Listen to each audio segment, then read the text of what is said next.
FM News Talk 97.1. On-demand audio. Welcome back into the Marc Cox Show. Glad you're with us. As I mentioned just before we went to break, everybody's familiar with our candidates who we got running for governor this time. One of them is Eric Greitens. If you've watched any of his campaign commercials, and we've had him here in the studio on a couple of occasions, you know one thing that Eric talks a lot about is the fact that he is a Navy SEAL. I have a couple of his former SEALs here in the studio with us today. Paul Holzer is with us, and Drago Giron. Did I pronounce that correctly? That's correct. Very good. Thank you very much. And gentlemen, you've flown in here from different parts of the country because you have apparently an issue with Mr. Greitens or how he's presenting himself during this campaign. I don't want to put words in your mouth, but before I get started, in all fairness, I just want to say, Mr. Holzer, Can you explain the role you played in the Bruner campaign? Because I know you did work for John Bruner at one point, correct? That's correct. Were you his chief of staff for a while? That's the title that they gave me. Yes. Okay. And I only ask that because I want to be up front. Do you have a political motivation for now coming out and talking about Mr. Greitens? No, I'm glad you asked, because if you hadn't asked, I would have brought it up. I was hired, just like many of the other political campaigns you may be familiar that I worked with. If you Google my name, you know I worked for Mr. Trump. I also worked for the governor of Massachusetts, Scott Brown. The list goes on and on.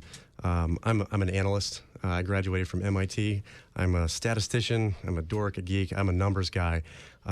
Bain, Boston Consulting, McKinsey, those are groups that come in when there's a client who asks a question, and we solve. And in that same manner, I was hired by Mr. Bruner after his race in 2012. He was considering running for governor of the state, and he said, hey, would you look at the numbers and tell me, does this make any sense? Can you tell me, does this, if I was going to put money in, he put a significant amount of money in 2012. This was during the exploratory committee.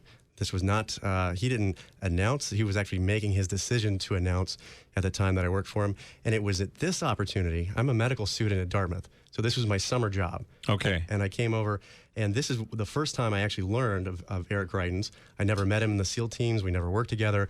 And frankly, his reputation is either unknown or not very stellar. So this is the first time that I ever had any kind of personal or SEAL-related interactions with him, and this is what catalyzed my interest in what he's doing and the way he's running his campaign. Sure. So you're not being paid by or encouraged by the Bruner campaign to do what you're doing right now? Without a doubt. No connection. No equivocation. Both Drago and I are here only representing ourselves as SEALs. There's nobody getting paid. I'm taking a day out of my day off work to fly over here to beautiful St. Louis to come explain what I think is a gross overstatement and misstep. It's a red line that was crossed when Eric uses the SEAL trident as a prop. And he also, when I heard about the ISIS hunting licenses, and I've been watching this for a while, but that to me was it. I said, if somebody doesn't say something, if we do not police our own, then who's going to do that? So you two are doing this, and I want to put words in your mouth, as members of the fraternity of SEALs who resent the use of that service in a political manner? Yes, sometimes almost when I'm listening to his campaign, I'm confused. Is he running for Navy SEAL cheerleader or he's running for governor's office?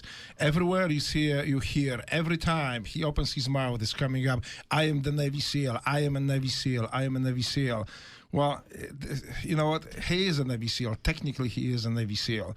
But, this is like having a lawyer who graduated from the law school, didn't pass the bar, and went selling ice cream for 10 years, and then claims how great a lawyer he is. This individual graduated from SEAL school, but when the time came to lead SEALs in combat, he bailed out. He decided to write books about Navy SEAls.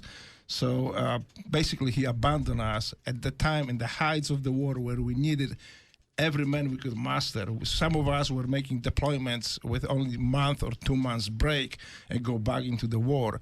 This individual decided to join the White House Fellows and write books about it. But Eric Greitens says he did do tours of duty in war zones, and he was with the Marines, and he was a SEAL, right? I will let Paul address it, but tours of duty, little couple weeks here, couple weeks there, is not a really tour of duty, and as a support guy, not as a SEAL, as a leader leading us in combat, but as a guy who supports. Just support guy. How about you, Mr. Holzer? So, Mark, on the drive over, we're trying to find a way to communicate this effectively because it is very technical, it's very nuanced, and I think that's one of the aspects that Eric is capitalizing on it because he is a SEAL. He earned his trident. So the way I would describe it, without getting into the details of what a deployment counts and who he was with, et cetera, Eric Greitens does not know what it's like to go through the door with another SEAL next door to him. Or by his side. He doesn't know what it's like to conduct a direct action raid with another fellow SEAL to pursue the nation's enemies. He deployed, yes. He got his trident, yes. All these technicalities, all these very well-crafted phrases, they're legitimate. And there's no way to discredit it, or should we? I mean, that's what he did. But to infer and allow his audience or voters or other people who are interested, people who want a leader, they want him to be who he says he is. That's the problem, and that's why Drago and I are here today, because it's just not genuine. Does that make sense? Okay, so the difference is we heard of SEAL Team 6 and SEAL Team 1. I know there's a number of teams. What you're claiming is that although he graduated from SEAL training, he was not a member of one of those teams. Precisely. He was assigned to Special Boat Unit 12, and then when given the opportunity to get a SEAL platoon, he went and became a White House Fellow. That was his decision, but he never served at SEAL Team 1 or 2 or 8. He was never in a SEAL platoon, a SEAL workup. He never knew what it was like to actually be arm in arm next to another SEAL, and that's what he leads audiences and voters to infer and believe, and that's the problem. Drago, you had something to add? Yes, he never went through the door. He never did direct action missions. This guy, like I say earlier, is a support guy doing all other jobs, but not the job actually which we are created for. So yes, his whole campaign is based on deceit, in my opinion. He implies things he never did by carefully crafting his words. And as far as I'm concerned, that's fraud. This guy has no leadership skills. You know what? If you take the SEAL title away from him, from his campaign, then you will find a mediocre individual with no leadership experience and clamoring for the office. But in his role in the mission continues, he's done a lot of work for veterans. Do you appreciate that?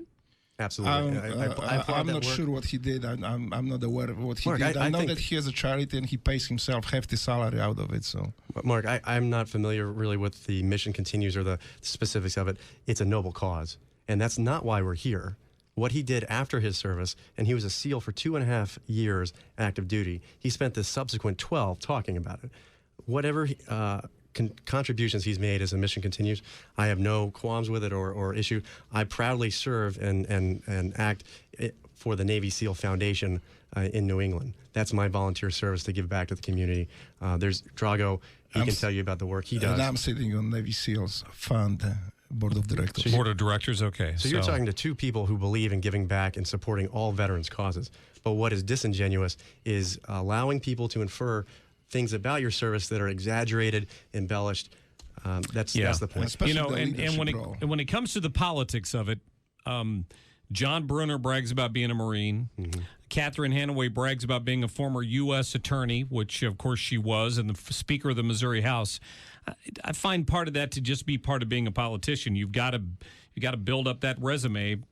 But you still have issues with how Eric has presented that? I don't see any of the candidates selling ISIS hunting licenses, and I don't see them wrapping every conversation, every media outlet, every ad in the Navy SEAL blanket. He needs to run on his own record, not on our coattails, not on our records. Well, gentlemen, thank you both for your service. I want to give you a chance to state your opinion on this today, and I appreciate having you in here on my show.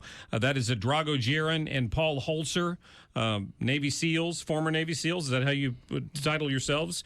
And they have a bone to pick with, obviously, Eric Greitens. We will give the Greitens campaign some equal time here coming up in just a couple of minutes. Yes, Paul. We want Eric to run on his own record, not on the SEAL record, period.